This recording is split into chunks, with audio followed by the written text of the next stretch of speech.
Começando hoje a gente vai falar sobre um tema, como eu já iniciei aí, muito interessante, que é essa ambivalência que existe quando nós vamos conceituar a questão dos hormônios, falando diretamente, né? Hormônios sintéticos, hormônios bioidênticos.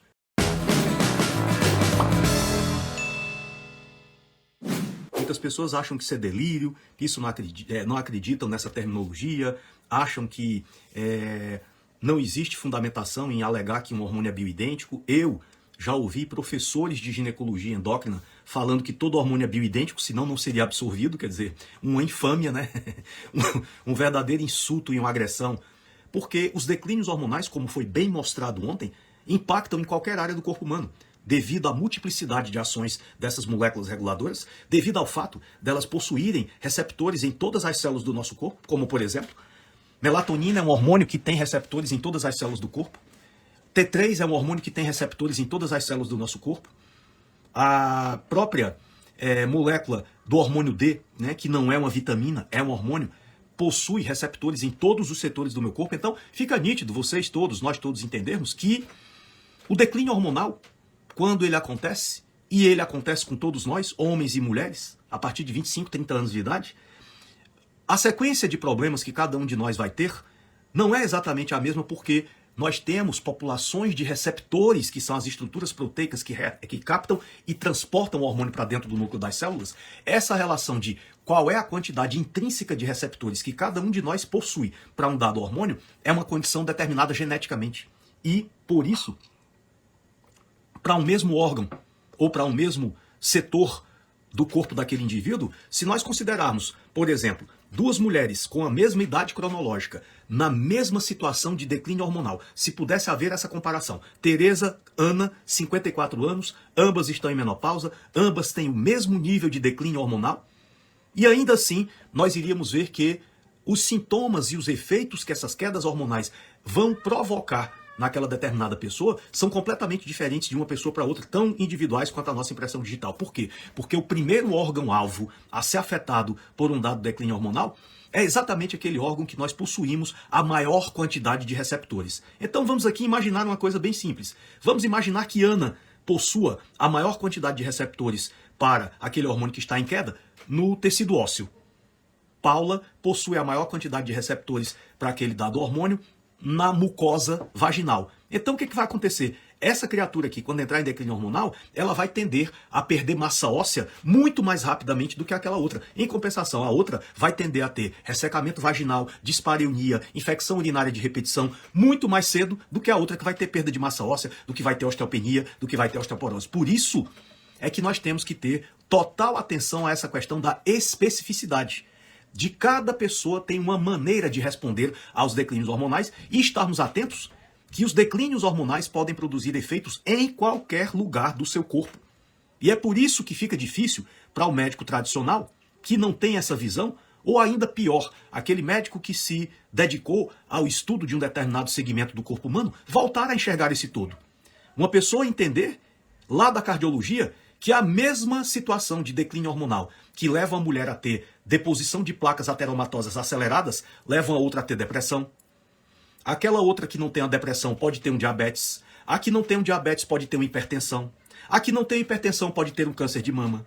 A que não tem um câncer de mama pode ter dores articulares. Uma outra pode ter queda da imunidade. Uma outra pode ter fogachos. Outra, mudanças de humor, depressão, irritabilidade. Uma outra pode ter insônia. Mais uma outra pode ter declínio cognitivo, a memória está cada vez pior. Outra tem queda de energia. A outra não consegue mais manter sua massa magra, começa a ter perda de massa muscular, aumento do percentual de gordura. Isso chama-se especificidade. Especificidade. De modo que é preciso que nós estejamos atentos e com a mente aberta que qualquer pessoa que chegue à nossa clínica amanhã, segunda-feira, 9 horas da manhã, portando a informação, dizendo, doutor, doutora, a minha vida está mudando, eu não sou mais a mesma, a minha vida está mudando para pior. É o primeiro sinal de que está passando da hora de você pesquisar hormônios, como é que eles estão, quem são os que estão nos níveis ideais, quais aqueles que já estão em declínio, e aí a gente passar a recompor, através de uma reposição, esses níveis que estão em declínio. Por isso que agora eu acredito que vocês, pelo menos a maioria, entende de maneira clara por que que eu chamo a atenção reiteradas vezes, repetidas, recorrentes vezes, para o fato de que não há desculpa de você dizer que não vai estudar hormônios porque você não é endocrinologista. Eu também não sou. Não há desculpa de dizer que se você se interessa pela cardiologia, você não tem interesse em conhecer hormônios. Eu mostrei ontem que os hormônios esteroides possuem muito mais atividade metabólica, anabólica, de restauro e de reparo no sistema cardiovascular do que do sistema reprodutor. A testosterona, por exemplo, é um hormônio extraordinariamente importante para o sistema cardiovascular. As mulheres têm no estradiol, produzido pelos ovários, um dos mais importantes hormônios promotores de restauro do endotélio. O estradiol tem ações genômicas e não genômicas. O estradiol é um hormônio antioxidante para as artérias e para o coração. É um vasodilatador natural. Ele induz a produção de óxido nítrico. Ele trabalha para manter esse endotélio em equilíbrio. E esse endotélio em equilíbrio pode ser o mais importante fator para a proteção contra doenças cardiovasculares. Domingues, Rose, ela pergunta aqui, qual o melhor método para checar os hormônios? Rose, o melhor método para checar os hormônios é a clínica. As pessoas gritam. E no curso Protocolo Rashid, Modulação e Reposição Hormonal Femininos, eu explico exatamente quais são os principais sinais e sintomas relativos a cada um desses declínios. A clínica já falou, a clínica já deu o norte, a clínica já levantou o lençol, já descobriu o tapete e já mostrou, essa pessoa tem um declínio hormonal. E os exames complementares, eles fazem o quê? O que eles sempre se propuseram a fazer, auxiliar ao diagnóstico, jamais fazer diagnóstico. Exame de laboratório não faz diagnóstico de absolutamente nada. Exame de laboratório é um recurso complementar ao diagnóstico. E neste recurso complementar ao diagnóstico, esses hormônios podem ser dosados na corrente sanguínea, esses hormônios podem ser dosados na saliva, esses hormônios podem ser dosados na urina.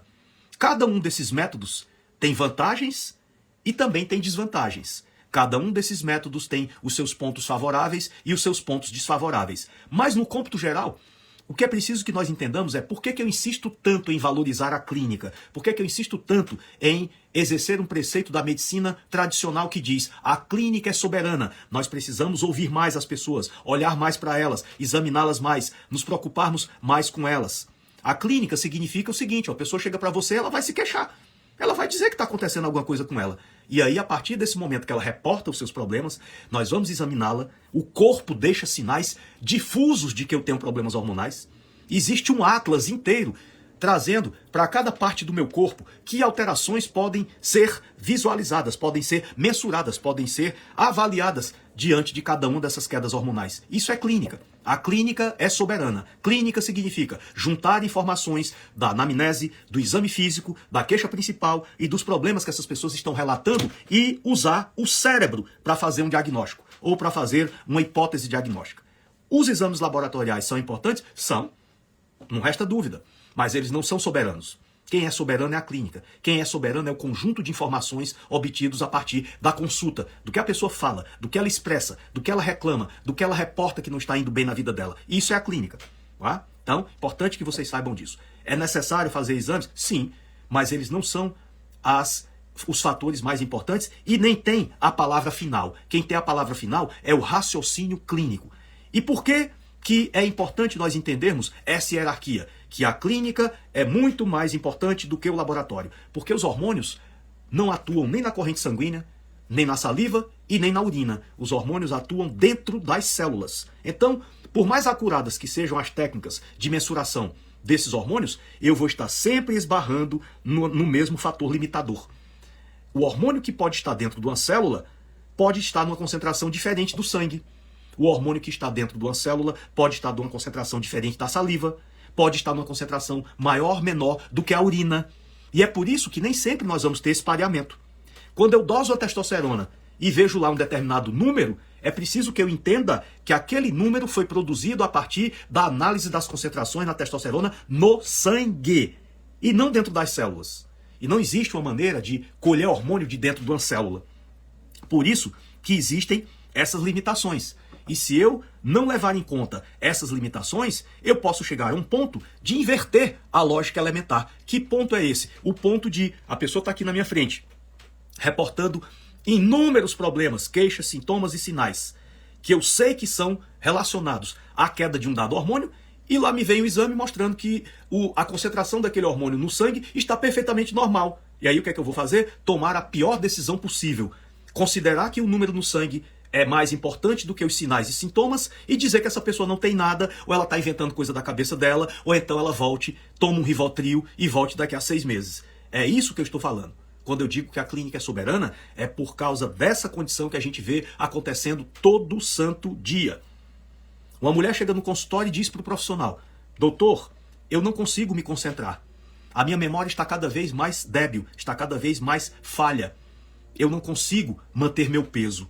É fácil demais ganhar peso, é difícil demais perder peso. Os meus cabelos estão caindo muito rapidamente.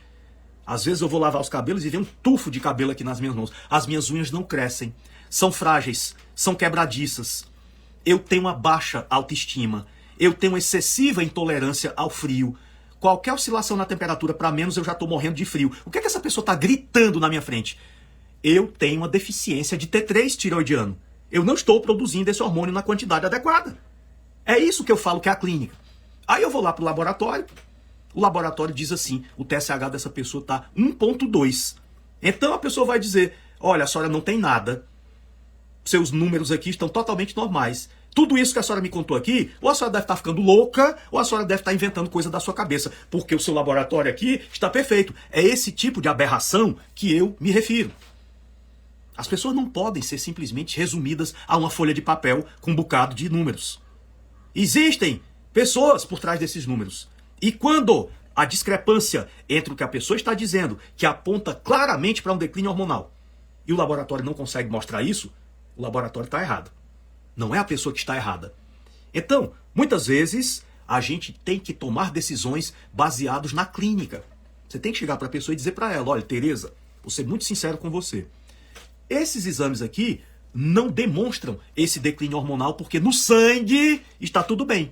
Mas essa quantidade de problemas que você acabou de reportar aqui para mim são demonstrações ostensivas de que esse hormônio está numa concentração baixa dentro das suas células. E aí o que é que a gente tem que fazer? Usar na medicina um atributo importantíssimo, mais importante do que ser um gênio na medicina, é usar um atributo chamado bom senso. Aí eu vou dizer para essa pessoa: de acordo com a minha experiência e usando o meu bom senso, eu vou assumir a responsabilidade de tratar a sua queda hormonal. Mesmo que o laboratório não tenha mostrado isso, a clínica mostrou. E a gente faz na medicina uma coisa chamada teste clínico, teste terapêutico. O que é isso? Eu introduzo aquele hormônio, baseado na minha experiência, em uma determinada concentração, em uma determinada posologia, por um determinado período de tempo, e digo para essa pessoa: a senhora vai usar essa substância, assim, assim, assado, a essa hora do dia, nessa dose, vamos tomar desse jeitinho que eu estou lhe prescrevendo e lhe orientando, e dentro de tanto tempo, X tempo, a senhora volta aqui para me contar como é que está. Isso é feito em medicina todo santo dia. A criança está lá no final de semana com a febre intensa, a mãe passa um WhatsApp para o pediatra em pleno sábado à noite, o pediatra não vai aguardar o laboratório abrir segunda-feira de manhã para pedir exame dessa criança. Ele vai dizer: mãezinha, com base na minha experiência, esse tipo de febre aí, muito provavelmente pode estar relacionado a uma infecção respiratória. Então, vamos começar o tratamento com a substância tal, a tal e a tal. A senhora vai começar a dar essa criança hoje, dentro de 48 horas a senhora me reporta para ver como é que a criança está. E não teve laboratório nenhum para autorizar esse médico a fazer isso. Mais uma vez, precisam entender que eu não estou dizendo aqui que exames não são importantes. O que eu estou dizendo aqui de maneira clara é que muitas vezes há um choque entre o que o laboratório mostra e o que a clínica mostra, o que a pessoa sente, o que é que ela sofre, o que é que ela reporta, quais são os seus problemas.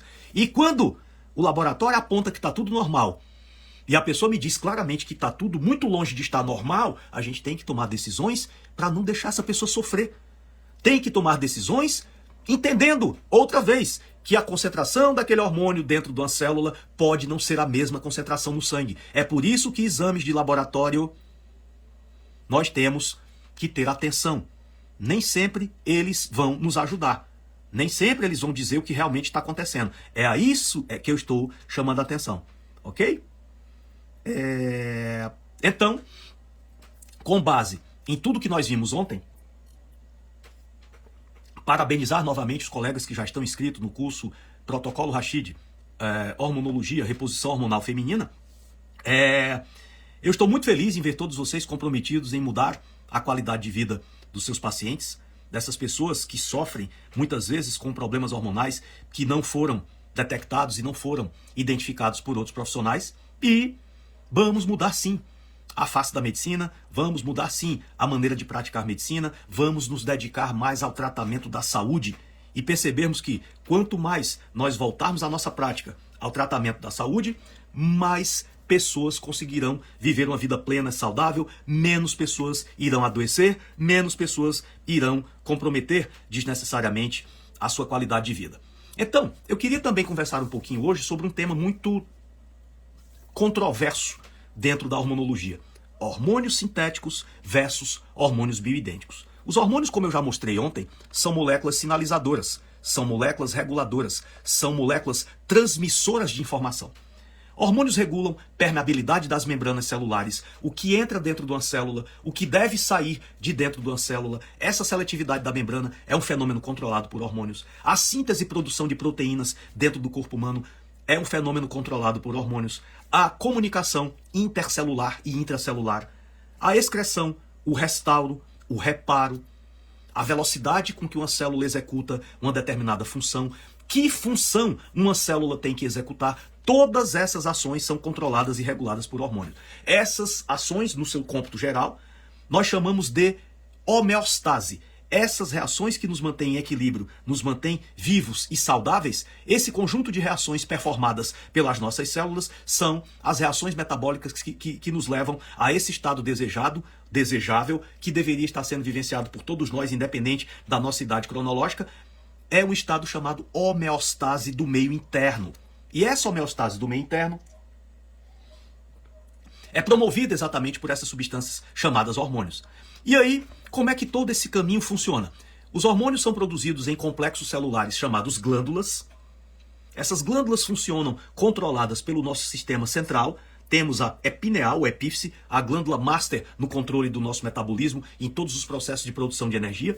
Depois da pineal nós temos o hipotálamo, é uma região específica que fica lá na base do nosso cérebro. Um pouco mais abaixo nós temos uma glândula chamada hipófise. E esses três centros, epífise, hipotálamo e hipófise, controlam a produção das glândulas. Glândulas são conjuntos de células que respondem a essas ordens do nosso cérebro e produzem essas moléculas chamadas hormônios. A tireoide é uma glândula, as suprarrenais são glândulas, os ovários são glândulas, os testículos são glândulas, o pâncreas é uma glândula, o timo é uma glândula. Então, são conjuntos de células que produzem hormônios. A partir do momento em que esses hormônios são produzidos, eles são eliminados na corrente sanguínea e passam a circular. A corrente sanguínea, portanto, é um meio de circulação, não é o meio onde os hormônios atuam. E a partir dessa circulação, essas moléculas vão ser capturadas pelas células que daquele hormônio necessitam para executar uma determinada função. Ao chegar àquela célula, esse hormônio é capturado por uma estrutura que fica na membrana, é o envoltório externo da célula, chamado receptor. E aí o que vai acontecer? Quando esse hormônio se atrela com esse receptor, forma um complexo. Como se fosse assim, para que vocês entendam de uma maneira bem simples, a fechadura e a chave. Entendendo aí que a fechadura ocuparia o papel do receptor, a chave ocuparia o papel do hormônio. Pois bem, essa fechadura está presente lá na membrana da célula e ao chegar essa chave chamada hormônio, essa chave entra na fechadura, forma um complexo e esse complexo é transportado lá para dentro do núcleo da célula. E ao chegar no núcleo da célula, esta célula recebe o hormônio, o receptor libera o hormônio lá dentro do núcleo, e ao chegar dentro do núcleo, a célula vai lá no material genético, o hormônio vai lá no material genético da célula, lá no DNA, e vai provocar a transcrição, vai provocar a transformação de DNA em RNA, aquele monofilamento, e lá vai ativar genes que vão ser exatamente os mensageiros, o conjunto de ordens que uma célula precisa executar para se manter e viver em completo equilíbrio homeostático. Então é assim que os hormônios atuam, lá dentro das células. Acontece que, ali pelo final dos anos 60, início dos anos 70, começou-se a era da reposição hormonal. Inicialmente na menopausa, e naquela época, nós estamos falando de quase 60 anos atrás, aquela época era uma época muito diferente. A reposição hormonal em mulheres foi feita inicialmente, pasmem vocês, para controlar os fogachos das mulheres que entravam em menopausa. E aí o que acontecia? Era uma época, nós estamos falando de quase 6 décadas atrás, aonde não se dispunha das tecnologias para fabricar os hormônios que nós temos hoje, bioidênticos. A reposição era feita de maneira completamente empírica, não se sabia quais eram as doses dessas substâncias. Essas substâncias tinham estruturas moleculares diferentes dos hormônios que nós precisávamos repor, que estavam faltando, no caso aí as mulheres, né? E esse cenário embrionário, né? Esse cenário inicial, mulheres usando hormônios sintéticos em doses absurdamente elevadas, por vias completamente antifisiológicas. Essas mulheres realmente tiveram alguns benefícios, mas tiveram também alguns problemas. E esses problemas que essas pioneiras da reposição hormonal da menopausa experimentaram há 60 anos atrás, serviram de matriz para amedrontar e para criar tabus que até hoje ainda persistem dentro da medicina. Como, por exemplo, hormônios são perigosos, são facas de 2 gumes, não é preciso repor, toda pessoa vai entrar em queda hormonal e, portanto, isso é natural e não precisa tratar. Tratar é desnecessário. Se tratar, eu tenho uma faca de 2 gumes e posso ter inúmeros problemas. Essas pessoas vão engordar, essas pessoas vão ter câncer. É uma verdadeira parafernália de tabus que existem sobre esse assunto. E um dos tabus mais importantes que existem sobre esse assunto é a diferença entre um hormônio sintético e um hormônio bioidêntico. Então, para mostrar isso com mais clareza, eu quero ver aqui, mostrar aqui para vocês, exatamente essa imagem, ok? Percebam aqui na imagem. O que é que nós estamos vendo aqui? Cada vez que uma célula precisa de um dado hormônio, essa estruturazinha que está aqui representada, né, uma espécie assim de uma máscarazinha, é um receptor, ok? Esse receptor está preparado para receber o hormônio. Então o que é que nós estamos vendo aqui? No exato momento em que uma célula precisa de um hormônio, esse receptor se abre como uma porta, né, para deixar que o hormônio ali seja capturado. E aí, o que é que vai acontecer? Quando nós temos o atrelamento nesse receptor de um hormônio sintético, o hormônio sintético, meus senhores, minhas senhoras, na verdade não é um hormônio. O hormônio sintético é um medicamento. O hormônio sintético é um fármaco. O hormônio sintético é uma molécula inexistente no corpo humano. Mas ela foi esculpida pelo laboratório lá, é produzido pela indústria farmacêutica, ele foi esculpido para ser muito parecido com o hormônio endógeno, o hormônio natural. Mas observe aqui uma situação bem peculiar. Se você observar o hormônio aqui representado por esses 3 hexágonos e mais essa pontinha aqui, e o receptor é essa estrutura preta que está aqui representado, vocês vão observar que fica uma parte aqui, ó, à nossa direita, que o receptor não está conseguindo receber o hormônio. Então eu não tenho uma captura fisiológica desse hormônio através desse receptor. E por que essa captura não ocorre de maneira fisiológica? Porque a molécula do hormônio sintético é diferente do hormônio natural. Para trazer um exemplo aí ainda mais ostensivo, o hormônio sintético funciona como uma chave. Você perdeu a chave do seu carro, que é o seu hormônio natural, e mandou fazer uma chave ali, num chaveiro lá da esquina, uma chave meio mal acabada. O chaveiro teve pressa em serrar lá aquelas pontinhas e a chave não ficou perfeita. Quando essa chave tenta entrar na fechadura, que é o receptor, ela não consegue se atrelar completamente e com perfeição, porque as duas estruturas são diferentes. A molécula original que deveria estar ocupando esse receptor não é o hormônio natural, é uma molécula sintética chamada fármaco sintético ou hormônio sintético. E é por isso, por não haver uma identidade total desse hormônio com a estrutura do receptor, desta molécula farmacológica com a estrutura do receptor, que esses hormônios sintéticos podem trazer alguns benefícios, mas também trazem alguns malefícios, e é exatamente por causa dos hormônios sintéticos que nós temos os efeitos colaterais e que também temos o medo e a descompreensão desse assunto dentro da comunidade dos profissionais da saúde. E aí, a biotecnologia avançou,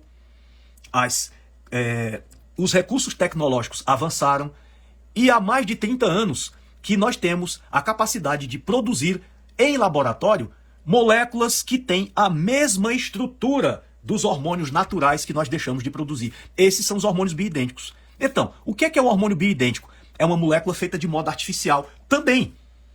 Mas é preciso que nós entendamos aqui que as células não estão querendo saber se esse hormônio veio de dentro de você ou de fora de você. Tudo que uma célula precisa é que quando chegar no receptor, esse hormônio se encaixe com completa exatidão. E é isso que vocês estão vendo aqui na figura. Olha aqui o hormônio bioidêntico. E olha aqui essa estrutura pretinha, que é o receptor. Se você olhar, ó, toda a superfície do receptor está totalmente ocupada pelo hormônio. Isso é exatamente o que o hormônio natural que nós produzimos faz, e isso é exatamente o que o hormônio bioidêntico faz. Então, o que é o hormônio bioidêntico?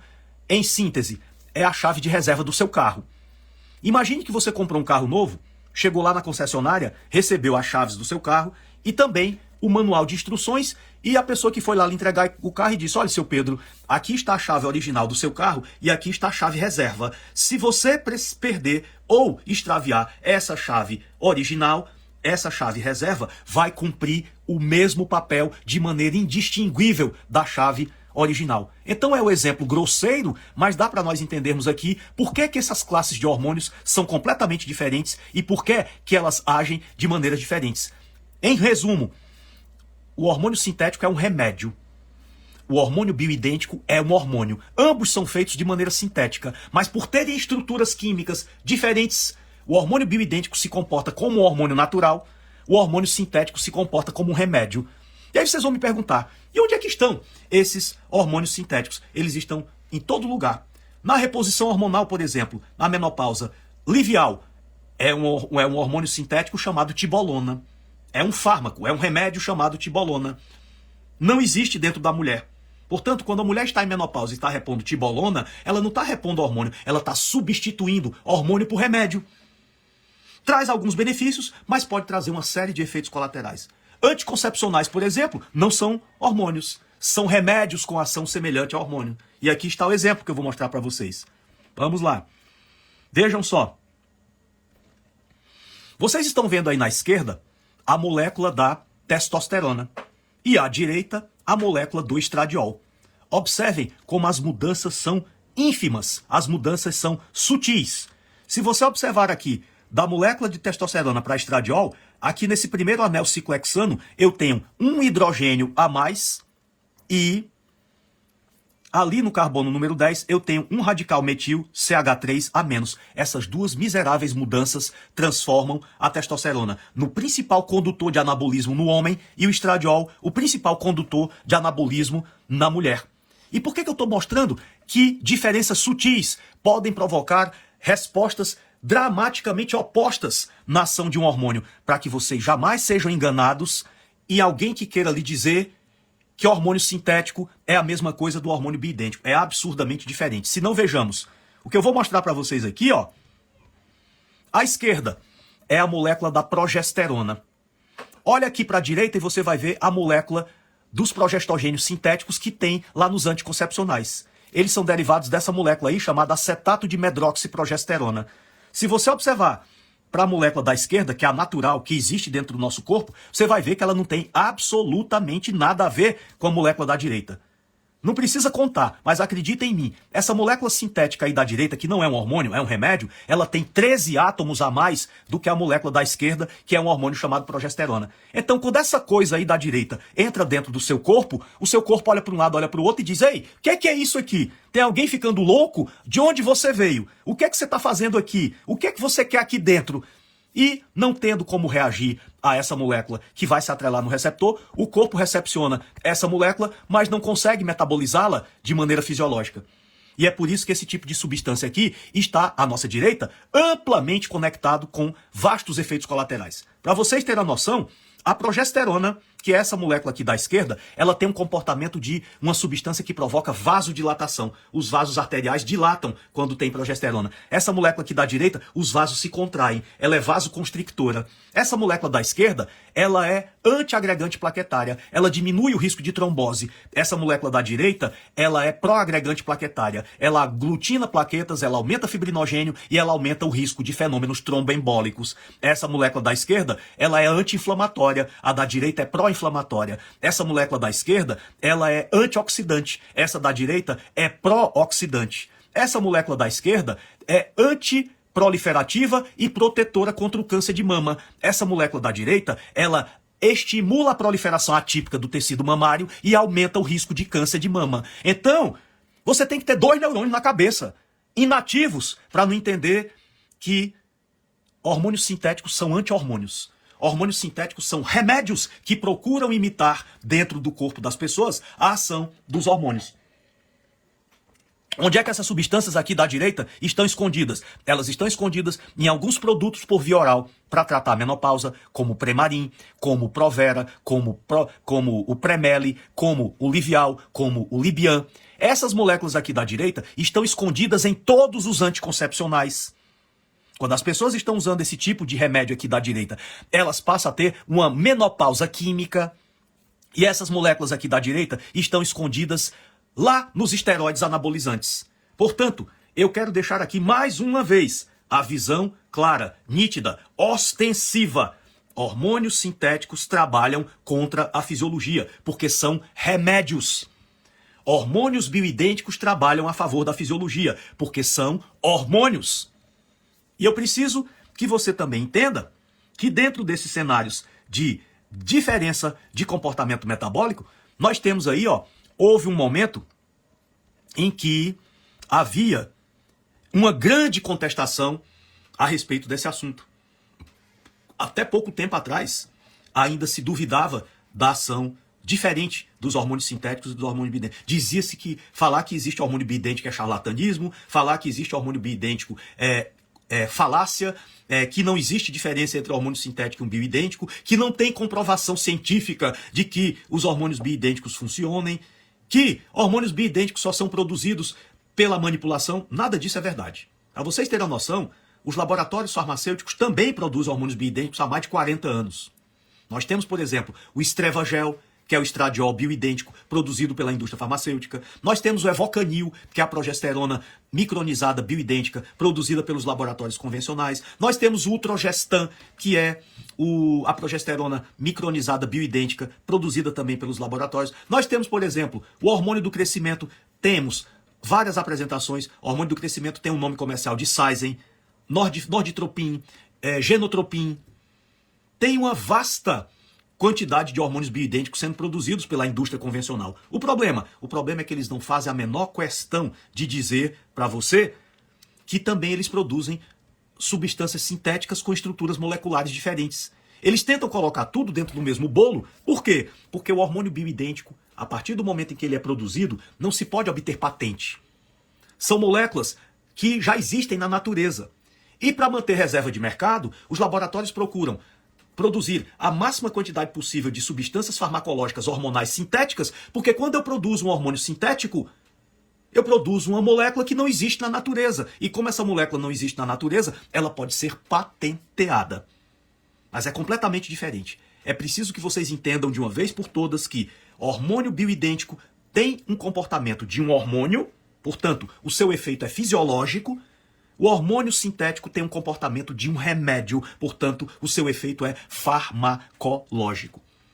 Há muito tempo, há muitos anos, há muito tempo, que já vem sendo demonstrado, não só na prática, como em trabalhos científicos, que os hormônios bioidênticos não só são superiores clinicamente, mas eles não estão relacionados aos importantes e severos efeitos colaterais que os fármacos sintéticos são capazes de produzir. E eu quero aqui, só para os médicos que estão aqui no grupo terem consciência, aqui um trabalho, publicado num dos mais importantes jornais da ginecologia cartesiana, mostrando exatamente isso aqui, reposição hormonal bioidêntica. O jornal Climateric, trabalho de março de 2017. O que é que esse jornal, o que é que esse trabalho mostrou? Esse trabalho mostrou exatamente isso, que repor hormônios bioidênticos não aumenta risco de câncer de mama, não aumenta risco de eventos gastroentéricos. E melhora a qualidade de vida. Os hormônios bioidênticos são cardioprotetores, os hormônios bioidênticos melhoram a qualidade de vida, os hormônios bioidênticos previnem fraturas ocasionadas pela osteoporose. E ele ainda diz mais, diante da superioridade clínica desses hormônios, fica nítido que deixa de ter sentido parar esses hormônios porque a mulher tem mais de 60 anos, E deixa de ter sentido o médico não compreender que hormônios bioidênticos fazem parte de uma classe especial de substâncias que replicam com total exatidão a fisiologia hormonal interna, endógena da mulher, e devem ser os hormônios escolhidos quando se tem mulheres em declínio hormonal. Aqui, ó, jornais da própria ginecologia. Aí o sujeito vem chegar para mim e vem dizer que não tem evidência científica. A pessoa chegar para mim e vai dizer que não existe hormônio bioidêntico, vai dizer que o professor dela falou que todo hormônio bioidêntico. Isso é barbaridade, tá? Está amplamente comprovado na literatura científica há mais de 30 anos que vem sendo produzidos trabalhos científicos ininterruptamente, mostrando que os hormônios bioidênticos são clinicamente superiores e eles não estão relacionados com a vasta gama de efeitos deletérios e colaterais que são oriundos da reposição sintética. Então, fica nítido aqui o que é que nós estamos conversando, do que é que trata o nosso curso. Protocolo Rashid, reposição hormonal nas mulheres. Esse curso trata de explicar para os médicos de qualquer especialidade como nós podemos optar pelos hormônios bioidênticos para fazer essa complementação, essa reparação desse declínio, essa suplementação que vai contribuir para devolver o equilíbrio homeostático, devolver a qualidade de vida. O curso Protocolo Rashid, Reposição Hormonal Feminina, foi oficialmente lançado ontem, depois da nossa aula aberta sobre o tema, e as vendas ainda permanecem por mais alguns dias ao longo dessa semana. Portanto, você que ainda não convidou o seu amigo, aquele seu sócio lá na clínica, aquele colega que teima, que não acredita em hormônios, que acha que repor hormônios não é necessário, ou que ele não entende a universalidade da ação dessas substâncias, informe para ele da existência desse curso, fomente e estimule-o a introduzir a sua mente e o seu tempo nesse assunto que é capital, interessa a todas as especialidades, e nós temos, como eu já disse no começo, ainda por mais alguns dias, a aula aberta, introdutória ao assunto, ainda vai ficar disponível por mais alguns dias lá no nosso canal. As inscrições para o nosso curso Protocolo Rashid, Reposição Hormonal Feminina, podem ser acessadas através aqui do link da bio. Vocês vão ser direcionados lá para a página explicando. É um curso com 34 aulas. Além disso, nós temos 12 professores convidados que ministram aulas complementares sobre o assunto, sobre temas que estão também correlacionados com o declínio hormonal feminino, assuntos importantíssimos, professores de várias áreas, da ortomolecular, da cardiologia, da endocrinologia, da neurologia, da imunologia, da prática ortomolecular, da nutrologia. Então nós temos aí da gineco-obstetrícia um conjunto de estrelas, amigos, pessoas do bem, pessoas queridas que deram também a sua generosa e importantíssima contribuição, e além do nosso curso, nós temos mais 12 aulas extras sobre esse assunto. Vamos também ver aqui algumas perguntas. Estou desse jeito, mas não levei o resultado para o médico, ele só verifica o número de referência. Pois é, querida, o que você tem que buscar é um profissional que de fato esteja preocupado com você, e não apenas com seus exames de laboratório. Meus exames estão dentro do normal, mas a clínica está uma desgraça. Então significa que você tem algum problema importante e que não está aparecendo no exame de laboratório. Só isso. Terapia de reposição hormonal pode causar acne? Não. Se for hormônios bioidênticos, normalmente isso não acontece. Com os fármacos sintéticos é muito comum acontecer, extremamente frequente, a acne com moléculas sintéticas. Tenho prazo para retornar ao médico, fiz o curso introdutório, sintético é veneno, tibolona usou há 7 anos, foi da primeira turma de pós-graduação. Juliana Coronado, muito prazer, minha querida, encontrá-la aqui, pessoa queridíssima, tá? Muito prazer. Mudou minha vida, muito obrigado. O que a Sociedade Brasileira de Endocrinologia e Metabologia diz sobre isso? Não sei. Não sei. O que eu pratico em medicina é um ato completamente legal, tá? Eu pratico medicina de uma maneira legal. Não sou endocrinologista e nem estou ensinando endocrinologia. Então a mesma coisa de você me perguntar o que é que a Sociedade Brasileira de Construção Civil tem a ver em opinar sobre física nuclear. Nada a ver, tá? A endocrinologia tem seus preceitos, tem suas guidelines, tem suas crenças, tem suas diretrizes. Isso aqui não tem nada a ver com endocrinologia. Então eu acho que você está batendo na porta errada, tá? É melhor que você vá buscar mais informações.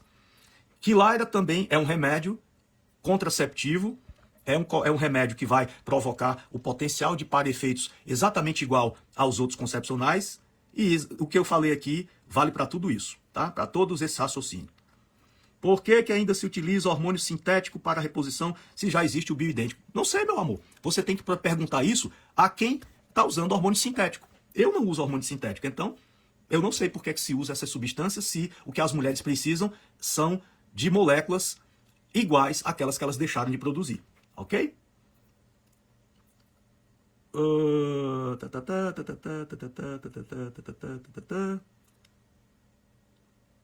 Os hormônios atuais estradiol das indústrias farmacêuticas são considerados bioidênticos? Sim, são. Foi isso que eu falei aqui na exposição. São considerados bioidênticos e ainda tem mais. O problema do hormônio bioidêntico produzido pela indústria em escala industrial é que as doses são muito limitadas. Para vocês terem uma noção, nós podemos usar pelo menos umas 15 dosagens diferentes de estradiol, dependendo da situação de cada mulher. E a indústria só produz o estradiol bioidêntico na dose de 0,5 mg e na dose de 1 mg. Não tem outras opções. Então, quando as mulheres precisam de doses menores ou maiores, a gente fica sem ter como solucionar esse problema. Esse é um dos problemas dos hormônios bioidênticos feitos em escala industrial. Oxandrolona é um remédio, não é um hormônio, tá? Não sejam enganados. Estanazolol é um remédio, não é um hormônio. Gestrinona, que é o chip da beleza, é um remédio, não é um hormônio. Não sejam enganados. Não deixem que as pessoas enganem vocês, ok? Então, muitas perguntas aqui, centenas de perguntas, tá? Não poderia jamais ter condições de responder a todas essas perguntas.